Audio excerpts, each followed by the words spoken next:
정말 우리 심령의 모든 상처들이 치유되게 하시고 슬픔이 변하여 기쁨이 되게 하시고 불평과 원망이 사라지며 감사가 충만하게 하옵소서.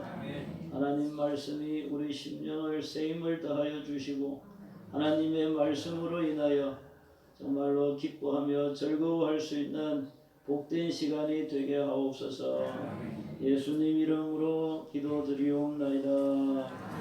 아멘.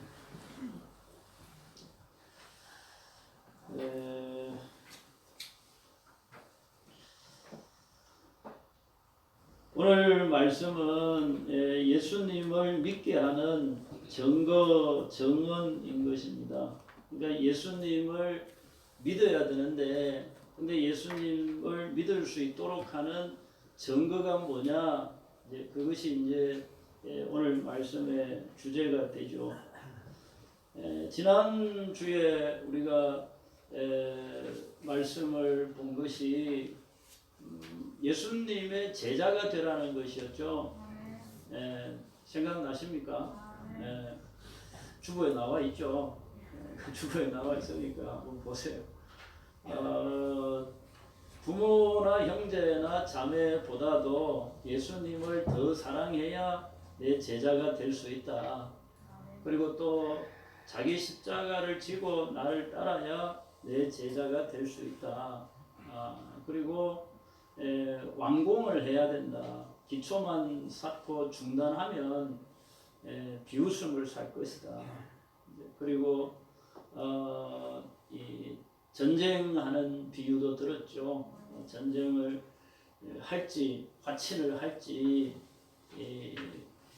상대를 보고 판단을 하는 것이죠. 그래서 우리가 하나님과 전쟁을 할 것이냐, 하나님과 화친을 할 것이냐, 그런 말씀드렸습니다. 그렇게까지 예수님을 믿어야 되는 이유가 뭐냐? 오늘 말씀은 그것이에요. 우리가 부모나 형제보다도 더 예수님을 사랑해야 되고 또 십자가를 지는 그런 고통을 감당하고서라도 예수님을 내가 믿어야 되는 그 이유가 뭐냐?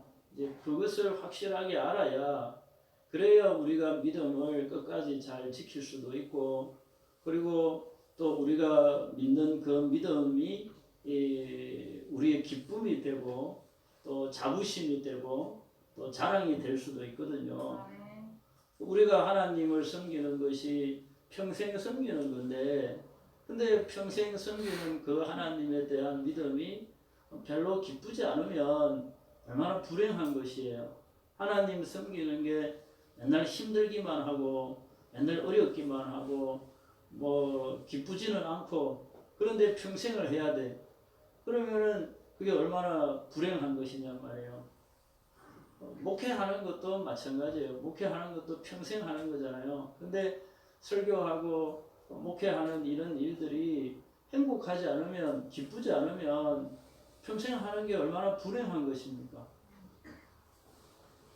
그래서 우리가 하나님을 섬기는 것이 얼마나 복된 일인가, 그것을 잘 깨닫게 될 때에, 그럴 때에 우리가 신앙생활을 하는 게 기쁘고, 그리고 그것을 평생 할 때에 행복해지는 것이에요.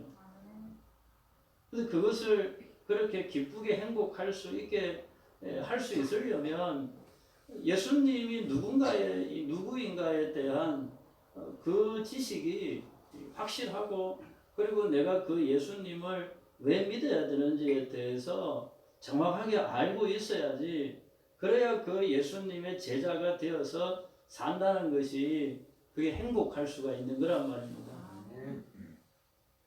그러니까 많은 교인들이 그렇지가 않은 것이에요. 그래서 교회를 다니면서 어디서 행복을 찾느냐 하면 그냥 교제하는 데서 행복을 찾아요. 이렇게 그냥 만나서 서로 이렇게 뭐 밥 먹고 만나서 모이고 놀러 다니고 뭐 행사하고 맨날 그런 데서 이렇게 뭐 기쁘게 생각하는 거죠. 그러니까 작은 교회는 안 가려고 그래요. 작은 교회는 뭐 사람도 별로 없고 행복할 일이 별로 없죠. 큰 데 가면은 뭐도 하고 여러 가지 막 해서 좋다고 생각을 하는 거죠. 근데 그렇게 사람들하고 뭐 이렇게 모여서 교제하는 데서 뭐 기쁘고 이런 거는 잠깐인 것이에요. 사람들과의 만남이나 모임이라는 것은 이게 좋을 때도 있지만은 언제든지 안 좋아질 수 있습니다. 여러분들하고 저하고도 뭐 좋은 것 같지만은 어느 순간 무슨 일로 인해서 안 좋아질 수도 있어요. 사람 일이라는 게 그래요.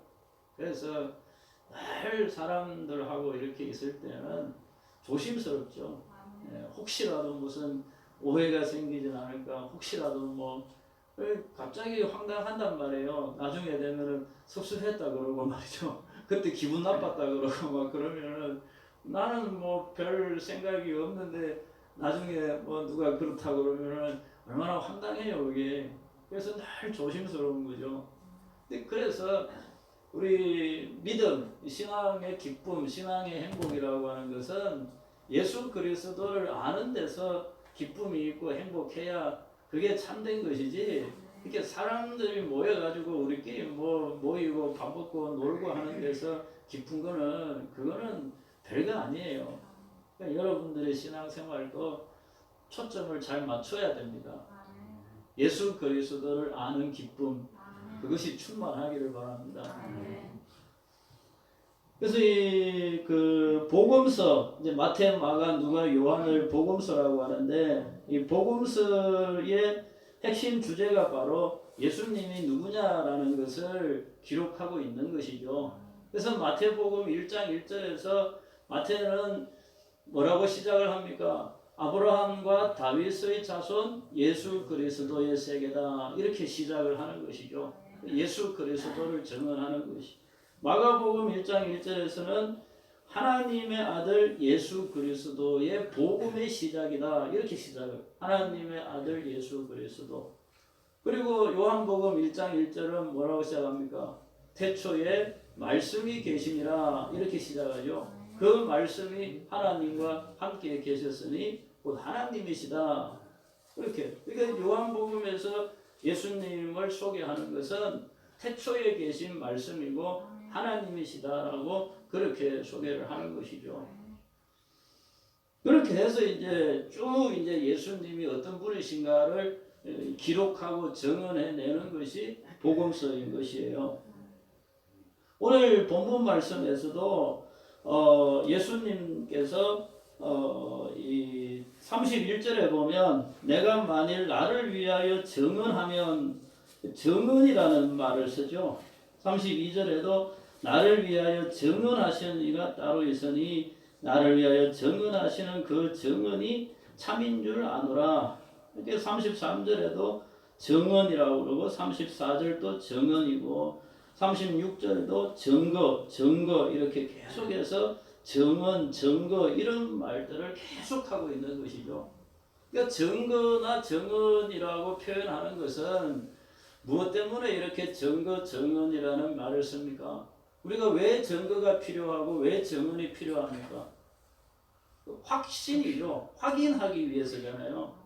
재판을 할 때에도 그 사람이 죄인인지 아닌지 뭘 갖고 판단을 합니까? 증거를 가지고 판단을 하죠. 그리고 그 증거가 또 확실한지 그 상황에 대해서 또 때로는 증인을 부르기도 하죠. 그 증인을 불러서 증언을 하기도 하는 것이죠. 그래서 증언을 하고 증거를 세우고 하는 모든 이유가 확신을 갖기 위해서인 거죠. 그래서 우리 믿음도 마찬가지입니다. 예수님에 대해서 우리가 어떻게 믿어야 되느냐, 예수님에 대한 믿음이 어떤 믿음이 돼야 되느냐 했을 때에 그 믿음이 확실한 믿음이 돼야 되는 거예요. 그 어설픈 믿음이 아닌 거예요. 그래서 이게 교회를 다니는 사람은 많잖아요. 근데 그 많은 사람들이 교회는 다니는데 그 믿음이 확실한 믿음이냐 했을 때는 그렇지 않은 경우가 되게 많은 것이죠. 왜냐하면 그 증거가 별로 없어요. 내가 예수님을 믿어야 되는데 그 믿음의 증거가 별로 없기 때문에 확신이 별로 없는 것이에요. 그래서 교회를 다니는 거예요. 그냥 교회 다니는 것에서 그냥 자기 위로 받습니다. 그러니까 큰 교회 유명한 목사님 이러면 이제 그게 자기 위로예요. 내가 어느 교회 다닌다, 뭐 우리 목사님이 어떤 목사님이다, 그걸로 위로받습니다. 자기 믿음에 대한 이야기는 할 게 별로 없고, 무슨 말인지 알겠죠? 자기 믿음에 대해서는 별로 이야기할 게 없는 거야. 그래서 우리 교회는 무슨 교회고 우리 목사님은 어떤 목사님이고 그런 이야기만 잔뜩 하는 거죠.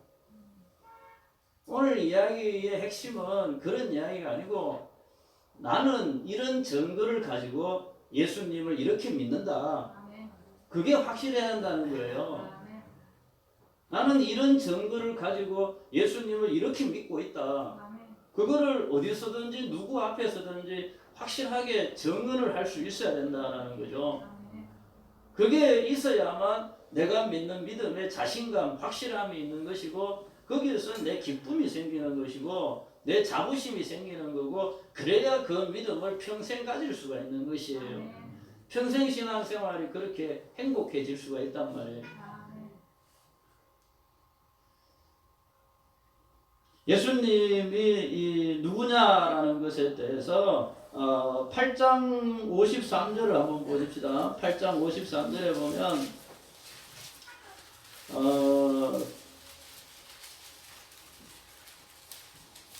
유대인들이 예수님에게 묻죠.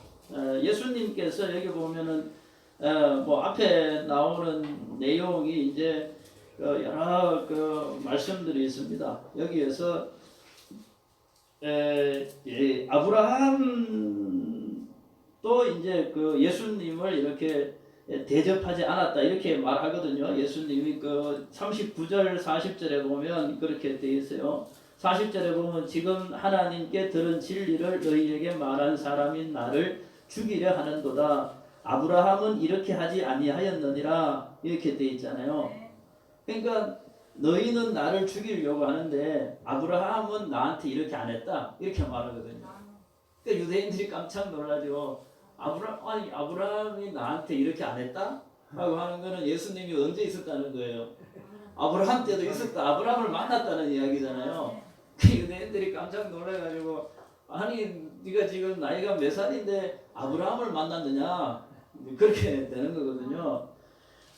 그래서 이제 그 53절에 말씀이 그거예요. 너는 이미 죽은 우리 조상 아브라함보다 크냐? 또 선지자들도 죽었거늘 너는 너를 누구라 하느냐? 이렇게. 너는 너를 누구라고 하느냐? 너가 누구냐? 이 말이에요. 예수님을 가리켜서 누구냐 이거예요.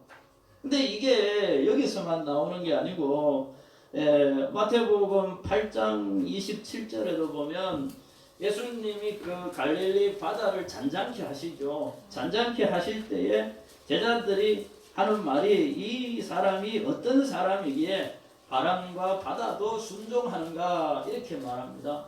도대체 누구이기에 이 예수가 누구이기에 바람과 바다도 잔잔케 하느냐 이거예요.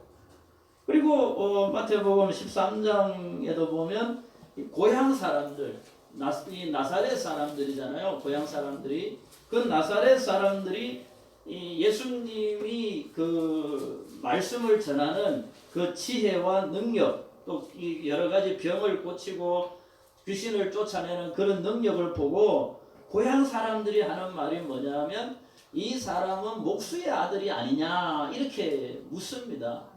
분명히 그 나사렛 목수 요셉의 아들인데 근데 어떻게 저렇게 가르치고 또 저렇게 능력을 행하느냐 이거예요. 도대체 누구냐 이거예요. 예수님을 가리켜서. 그리고 마태복음 16장에는 예수님이 직접 제자들에게 그렇죠. 너희는 나를 누구라고 하느냐 이렇게 묻습니다. 제자들에게 나를 누구라고 하느냐. 그러니까 예수님이 누구냐라고 하는 것에 대해서 계속해서 제자들도 묻고 유대인들도 묻고 예수님 자신도 그 유대인들에게 나를 누구라고 하느냐라고 묻는 것이죠. 그래서 오늘 우리는 그 답을 가지고서 예수님을 믿어야 된다라고 하는 것이에요. 그 답을 가지고.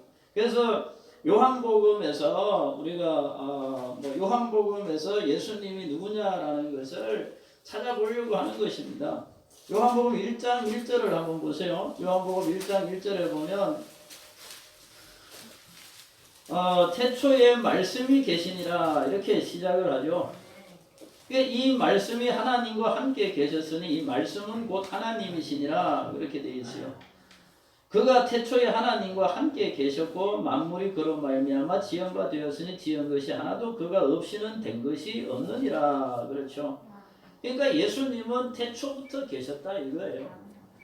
그리고 그 태초에 계신 말씀이다 이겁니다. 창세기 1장에 보면 하나님께서 말씀으로 천지를 창조하잖아요. 그 말씀이 바로 예수님이시다 이렇게 되는 것이죠.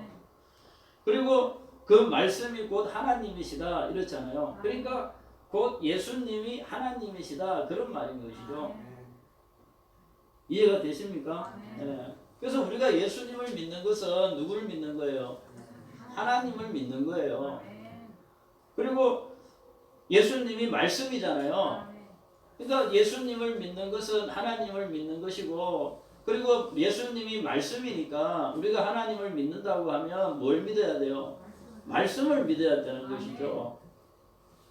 그래서 우리 믿음의 근거, 믿음의 증거가 말씀이 되는 거예요.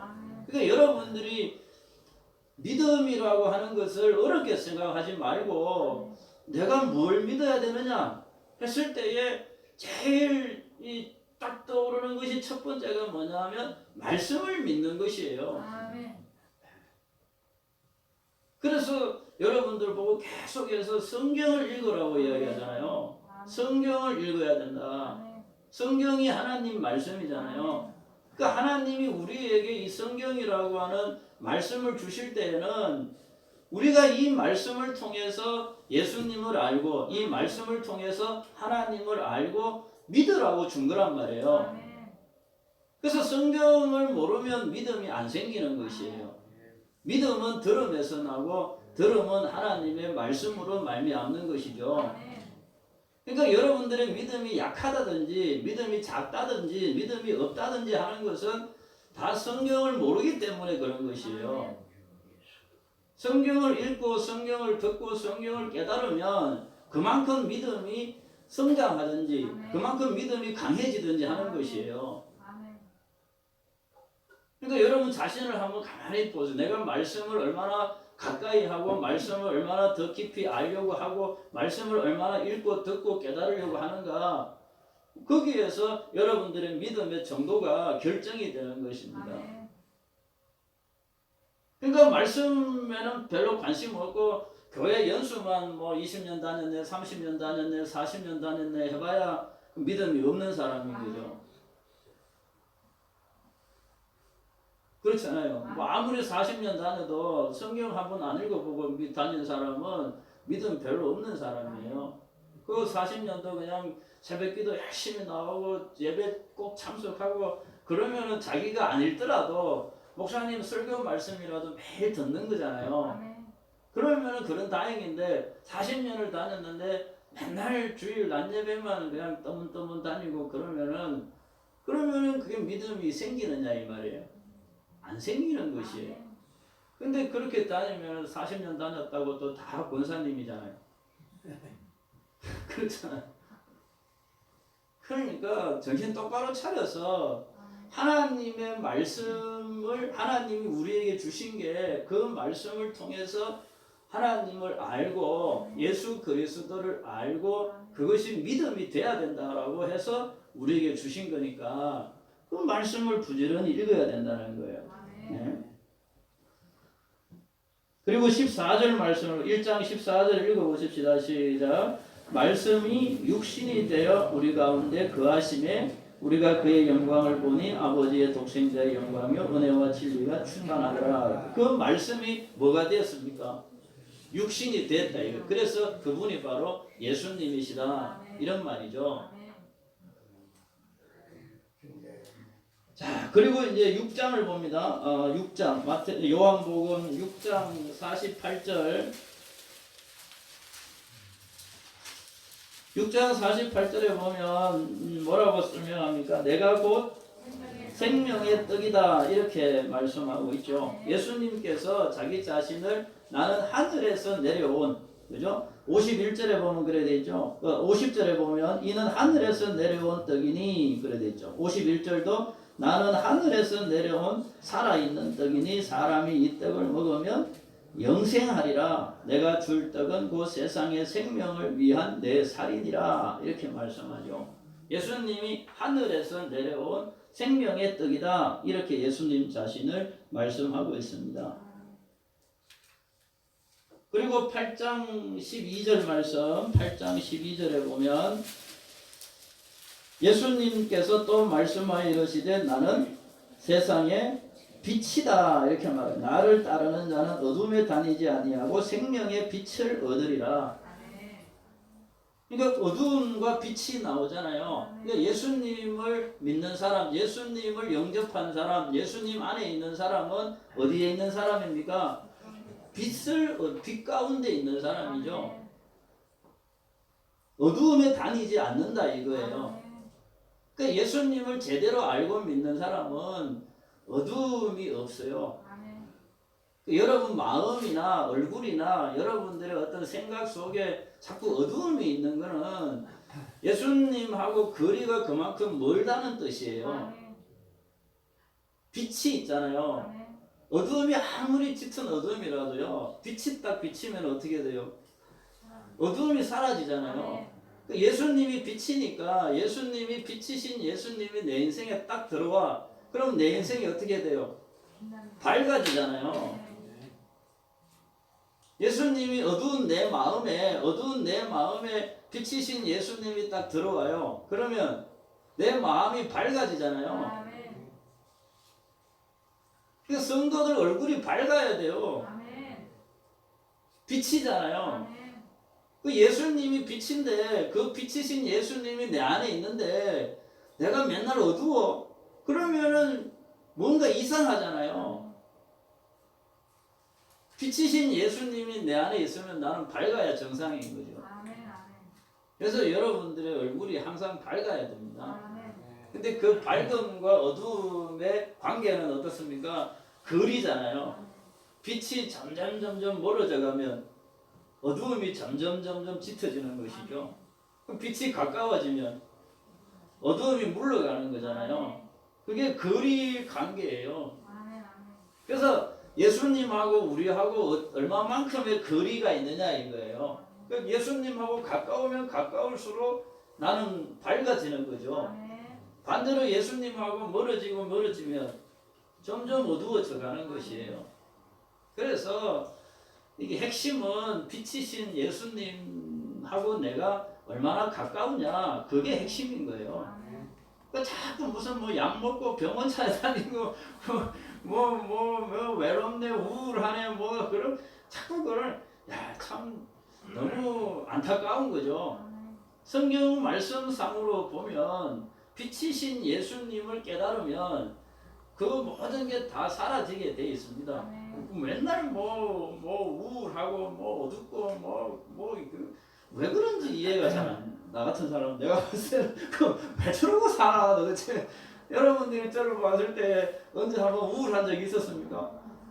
여러분들이 저를 봤을 때 언제 목사님은 맨날 저렇게 막 기운차 보이잖아요.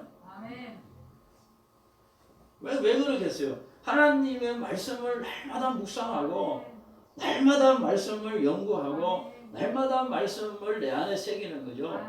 예수 그리스도를 더 깊이 깨닫고 하나님의 말씀을 더 깊이 깨달아가는 것이죠. 그러니까 내가 어두울 여가가 없죠. 그렇잖아요. 여러분들도 그래서 제가 여러분들도 저처럼 되기를 바랍니다 라고 이렇게 가끔씩 이야기하잖아요. 근데 이게 이유가 딴 게 아니에요. 말씀을 읽고 듣고 깨달아야 되는 것입니다. 잘 읽고 있죠? 네, 올 1년 동안 성경 한 번씩 꼭 읽으라고 딱 했죠.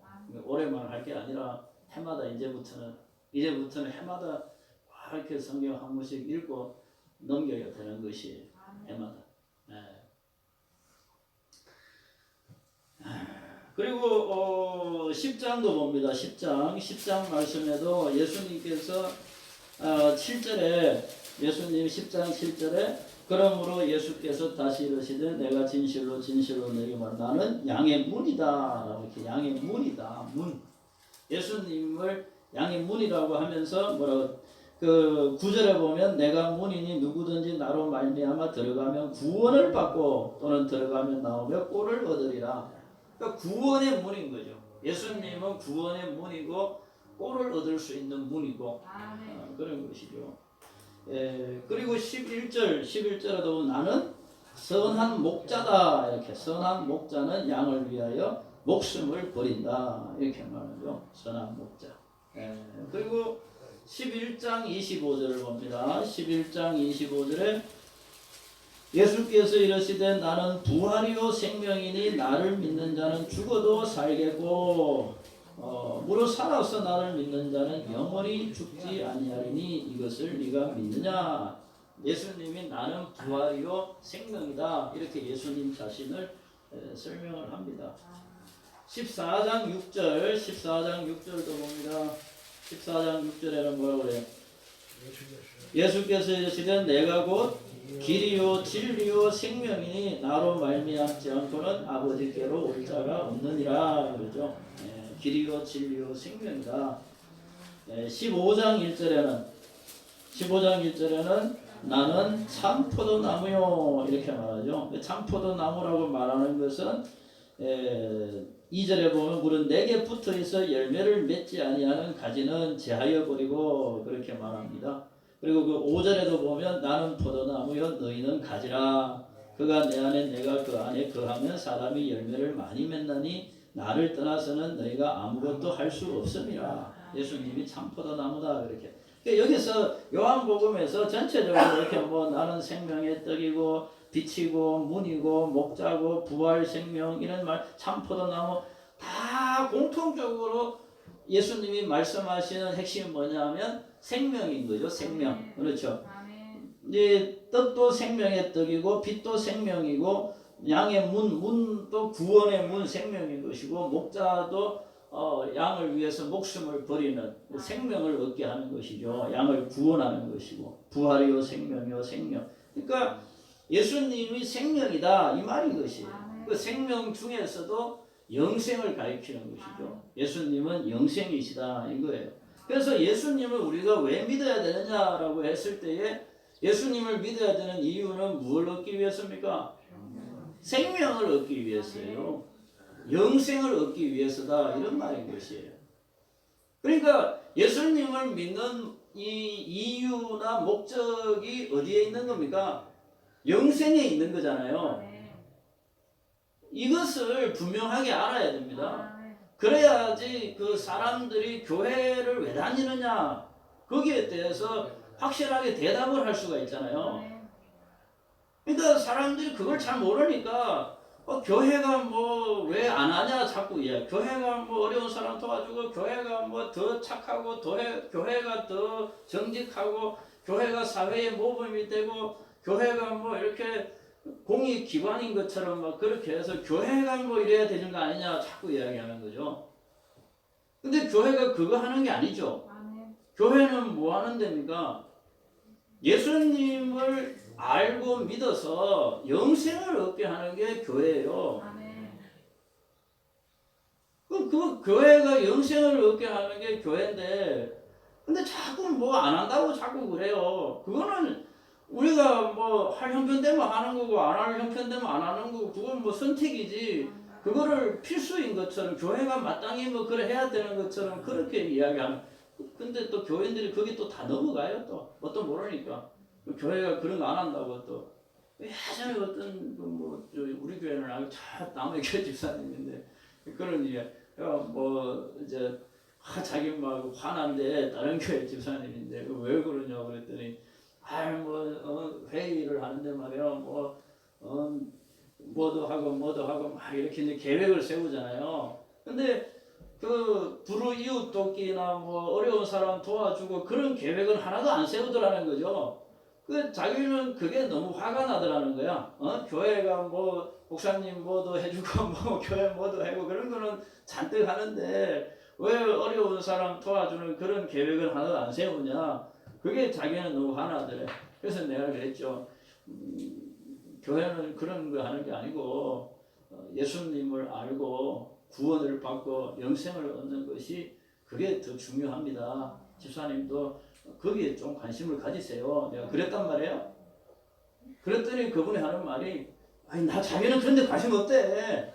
자기는 그런 데 관심 없고 교회가 어려운 사람 도와주고 불이웃 돕기 하고 막 이렇게 활동을 많이 해가지고 사회에 이렇게 뭐 이렇게 좋은 영향력을 끼치고 막 그래야 되는 거 아니냐는 거야.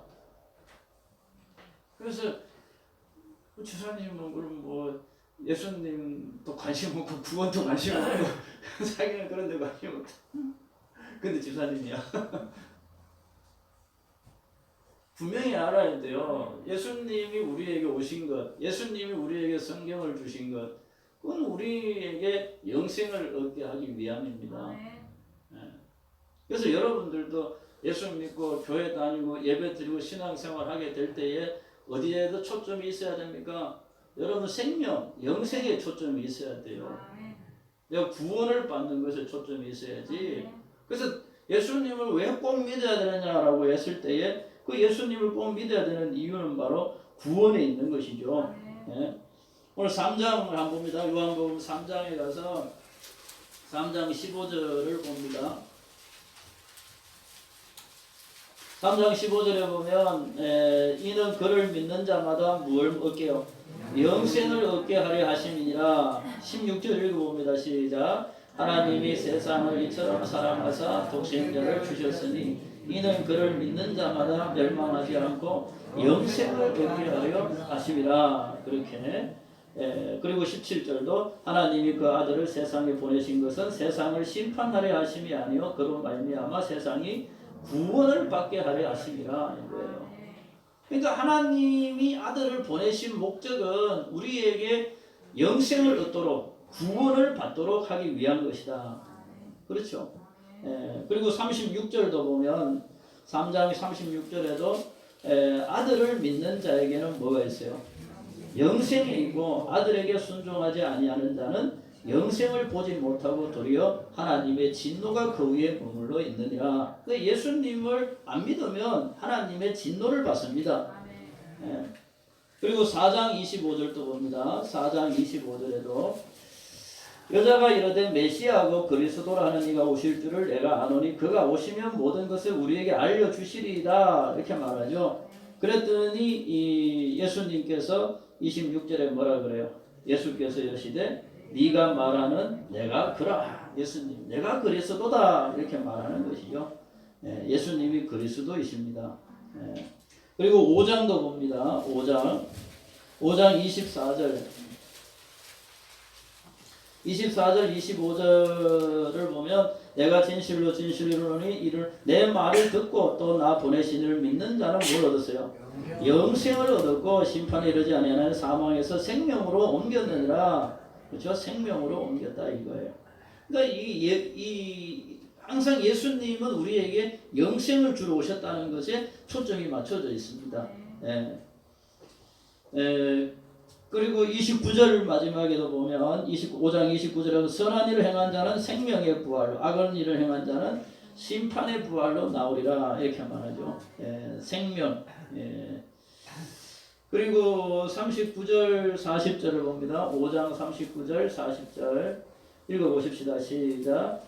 너희가 성경에서 영생을 얻는 줄 생각하고 성경을 연구하거니와 이 성경이 곧 내게 대하여 증언하는 것이니라. 그러나 너희가 영생을 얻기 위하여 내게 오기를 원하지 아니하는도다.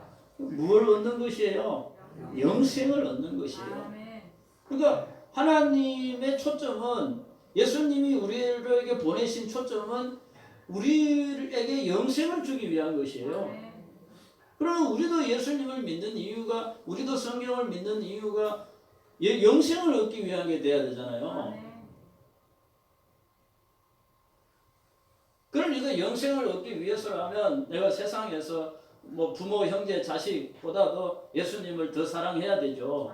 영생을 얻기 위해서라면 뭐 여러 가지 고난, 시험, 어려움이 있더라도 내가 예수님을 끝까지 믿어야 될 거 아닙니까? 영생을 얻기 위해서라면 그렇잖아요. 그게 핵심이죠. 자, 이렇게 이제 예수님을 믿으면은 영생을 얻는다라고 말씀을 하셨는데, 자, 그 증거가 뭐냐? 이제 이렇게 가는 것이죠. 예수님이 그리스도라고 하는 증거. 그게 이제 오늘 말씀에 이제 그 예수님이 말씀하고자 하는 핵심인 거예요. 그 증거가 뭡니까? 첫째는 침례 요한의 증거다라는 것이에요. 침례 요한. 그렇죠? 33절에 보면 너희가 요한에게 사람을 보내매 요한이 진리에 대하여 증언하였느니라 그래 되죠. 요한이 증언했다 이거예요. 그 예수님이 그리스도라고 하는 것을 요한이 증언을 했다. 그거예요. 요한이 뭐라고 증언했습니까? 1장 29절을 보십시다. 1장 29절. 요한이 1장 29절에서 예수님을 증언한 것이 나와요. 1장 29절. 이튿날 요한이 예수께서 자기에게 나오심을 보고 이르되 보라 세상 죄를 지고 가는 하나님의 어린 양이로다. 예수님이 그 요한이 예수님을 세상 죄를 지고 가는 하나님의 어린 양이라고 소개를 했다 이거예요. 그러니까 예수님이 메시아다 이 말입니다. 네. 그리고 3장 28절도 봅니다. 3장 28절. 내가 말한 바 나는 그리스도가 아니요. 여기서 나는 요한이죠. 내가 그리스도가 아니요 그의 앞에 보내심을 받은 자라고 한 것을 증언할 자는 너희니라 이렇게 돼 있죠. 그러니까 내가 그리스도가 아니고 누가 그리스도라는 거예요? 예수님이 그리스도다. 요한이 지금 그렇게 말하고 있는 것이죠. 예. 그 요한 침례 요한이 예수님을 그리스도라고 증언을 했다는 거예요. 그 다음에 또 예수님이 그리스도라고 하는 증거가 뭐냐? 이제 오늘 그 5장 말씀에 다시 와서 5장 33절, 34절을 보면 5장 36절을 보면 내게는 요한의 증거보다 더 큰 증거가 있다. 그죠? 요한의 증거도 사실은 큰 증거잖아요. 예수님이 그리스도라고 하는 증거. 근데 그 증거보다 더 큰 증거가 있다. 그게 뭐냐? 아버지께서 내게 주사 이루게 하시는 역사. 곧 내가 하는 그 역사가 아버지께서 나를 보내신 것을 나를 위하여 증언하는 것이다. 그러니까 내가 하는 일이 하나님이 나를 보냈다는 증거다 이 말입니다. 내가 하는 일이. 그러니까 예수님이 하신 일이 뭡니까? 요한복음에만 보면 2장에서는 물로 포도주를 만들었죠. 물로 포도주를 만드시고 4장에서는 왕의 신하의 아들을 고쳐주시고 5장에서는 베데스다 연못에 38년 된 병자를 고쳐주시고 6장에서는 오병이어로 5,000명을 먹이시고 바다 위를 걸으시고 그런 여러 가지 뭐 그 외에도 많은 병자를 고치고 귀신을 쫓아내고 하는 그 많은 일들이 내가 그리스도라고 하는 증거다 그거예요. 그래서 유대인들이 계속 예수님 보고 표적을 보여달라고 그러는 거잖아요. 근데 예수님이 그렇게 많이 보여주는데도 계속 또 보여달라는 거예요. 당신이 하나님의 아들이라면, 그죠? 마귀도 예수님을 시험할 때 네가 하나님의 아들이라면, 유대인들도 계속 네가 하나님의 아들이라면 표적을 보여달라고 계속 말하는 것이죠. 근데 예수님이 계속 보여주잖아요. 그게 바로 예수님이 그리스도라고 하는 증거다 이겁니다. 그리고 세 번째로는 예수님의 증거가 뭐냐? 바로 성경이다라는 것이죠. 오늘 37절에 보면 또한 나를 보내신 아버지께서 친히 나를 위하여 증언하셨느니라. 아버지가 증언하셨는데 뭘로 증언하십니까? 바로 말씀으로 증언했다 이거예요. 39절에 너희가 성경에서 영생을 얻는 줄 생각하고 성경을 연구하거니와 이 성경이 곧 내게 대하여 증언하는 것이다. 성경이 나에 대해서 증언을 하고 있다. 46절 47절도 보면 모세를 믿었더라면 또 나를 믿었으리니 이는 그가 내게 대하여 기록하였습니다. 모세의 글, 창세기부터 해서 신명기까지가 모세의 글이거든요. 창세기, 출애굽기, 레위기, 민수기, 신명기가 내게 대해서 기록했다 이렇게 말하는 것이에요. 예수님께서. 그러니까 우리가 창세기 읽으면 예수님 보이고 출애굽기를 읽어도 예수님이 보이고 레위기를 읽어도 예수님이 보이고 그게 다 예수님이 보여지는 것들이에요. 47절 그러나 그의 글도 믿지 아니하거든 어찌 내 말을 믿겠느냐. 이건 모세의 글 성경을 통해서 나를 믿어야 된다. 그게 나를 증거하는 것이다. 이런 말이죠. 예. 그래서 예수님을 믿게 하는 증거가 이렇게 많다 이겁니다. 침례 요한이 증거했고 예수님이 하는 이 일이 예수님이 그리스도라는 걸 증거하고 있고 성경이 예수님이 그리스도라고 하는 것을 증거하고 있다. 그러니까 우리가 예수님을 그리스도로 믿어야 된다. 그런 말이죠. 예수님을 그리스도로 믿으십니까? 예, 그걸 믿어야 되는 것이에요. 그래야 우리가 구원을 받습니다. 그래야 우리가 영생을 얻는 것이에요. 그래서 구원을 받지 못하면 하나님의 진노와 심판을 받는 것이죠. 그래서 하나님의 진노와 심판은 마귀에게 임하는 것이에요. 하나님의 진노와 심판은 죄에게 임하는 것이고 하나님의 진노와 심판은 이 세상에 임하는 것입니다. 그래서 홍수로 심판하실 때에 세상을 홍수로 심판하실 때에 그 다음은 불로 심판하신다고 말씀하는 거잖아요. 그러니까 이 세상이 다시 이제 불로 심판하게 되는 것이죠. 그러니까 우리가 구원을 받는 것은 마귀에게서 구원을 받는 것, 죄에게서 구원을 받는 것이고 이 세상 심판 가운데서 우리가 구원을 받는 것이에요. 그러니까 세상에서 뭐 조금 힘들더라도 끝까지 믿음을 지켜내야 되는 것이죠. 세상에서 조금 어렵더라도 우리 끝까지 믿음을 지켜내야 되는 것이에요. 왜냐하면 그래야 영생을 얻으니까. 그래서 하나님께서 우리에게 약속하신 것이 뭐냐 하면 하나님께서 우리에게 하나님의 자녀가 되는 권세를 주셨다. 이렇게 말하는 것이죠. 그리고 우리의 신분은 하나님 나라 백성이다. 너희의 시민권은 하늘에 있다. 이렇게 말합니다. 그러니까 우리는 세상에 살고 있지만 세상에 속한 자가 아니고 하늘에 속한 자고 우리가 비록 이렇게 시원찮게 보이지만 우리는 하나님의 자녀다 이거예요. 우리는 영생을 얻은 자다 이거예요.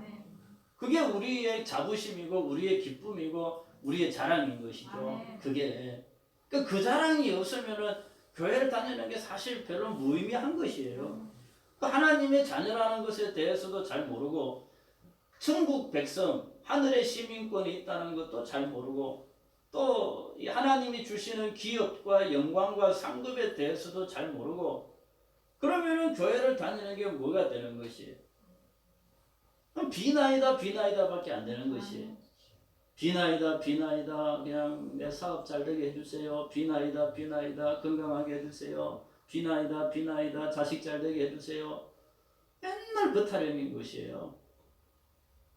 이 영적인 그 하나님이 우리에게 주시고자 하시는 그 영생과 구원에 대해서 잘 모르면 맨날 와서 그냥 하는 타령이 그냥 비나이다요. 기도라는 이름으로다가 그냥 맨날 비나이다만 하고 가는 거죠.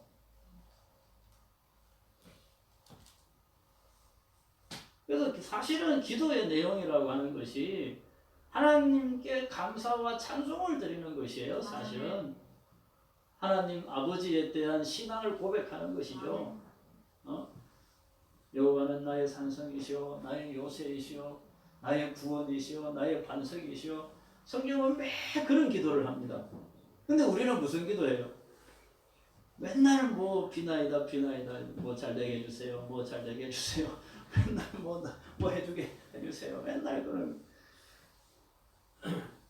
성경을 깨달으면 그런 거 뭐 잘 되든 잘 안 되든 하나님의 자녀라는 것이 얼마나 감격스러운 것인가. 내가 그리스도 안에 있다는 것이 하나님의 은혜와 사랑 가운데 있다는 것이 그 에베네셀의 하나님이 나의 하나님이라는 것이 그게 얼마나 복된 것인가. 그것이 날마다 이렇게 감격으로 다가오는 것이에요. 그 누가 뭐 이렇게 굳이 안 가르쳐도요.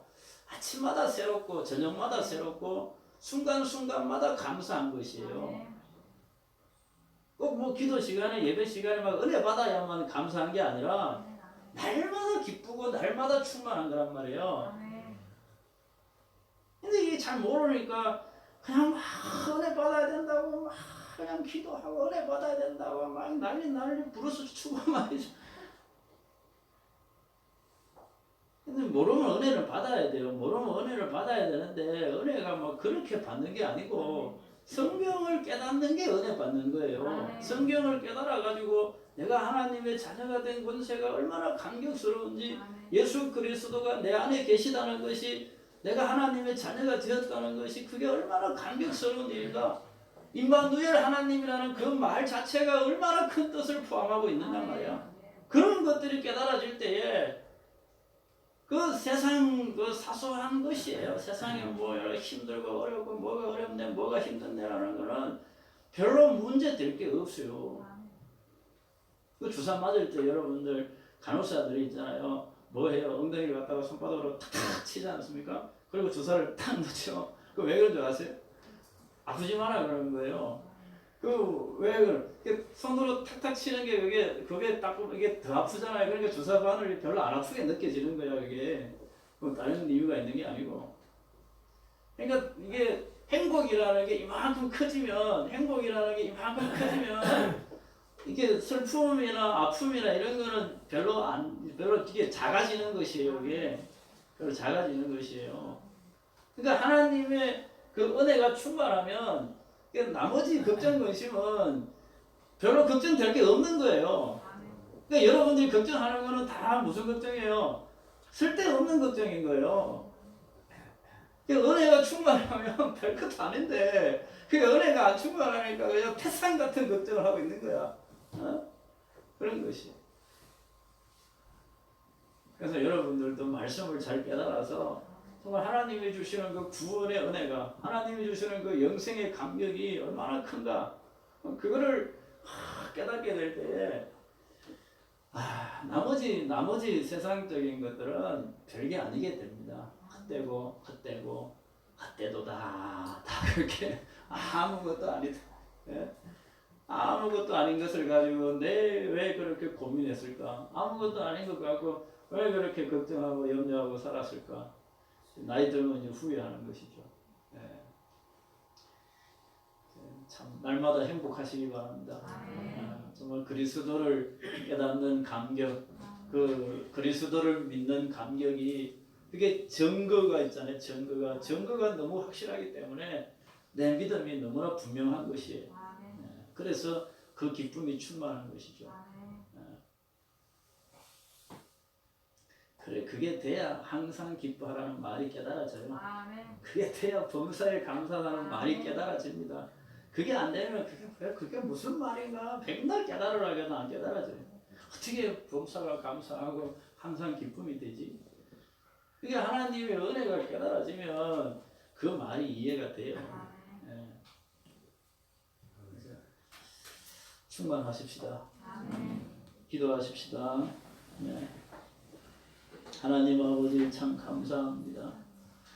하나님께서 우리에게 믿음을 주시기 위하여 성경을 주시고, 믿음을 주시기 위하여 예수 그리스도를 보내시고, 또 많은 증거와 증인과 증언들을 주셨습니다. 이렇게 우리가 믿을 수 있도록 하나님께서 여러 가지 여러 모양으로 역사하셨는데, 정말 이제는 우리의 믿음이 더욱더 분명하고 확실한 믿음이 되기를 원합니다. 증거를 가지고 믿는 믿음, 증언을 가지고 믿는 믿음, 정말로 구름같이 둘러싼 허다한 증인들이 우리 앞에 있습니다. 우리의 믿음이 얼마나 더 분명하고 확실해야 되겠는지요.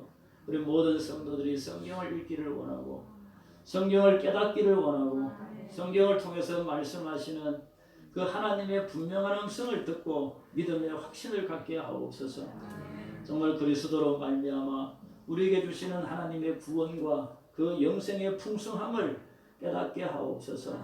앞으로 남은 인생 살아가는 것이 정말 그리스도와 동행하는 인생이 되게 하시고, 하나님의 약속의 말씀을 부여잡고 항상 기쁘고 늘 행복하고 늘 감사한 인생이 되게 하옵소서. 예수님 이름으로 기도드리옵나이다. 아멘. 찬송 96장 찬송하십시다.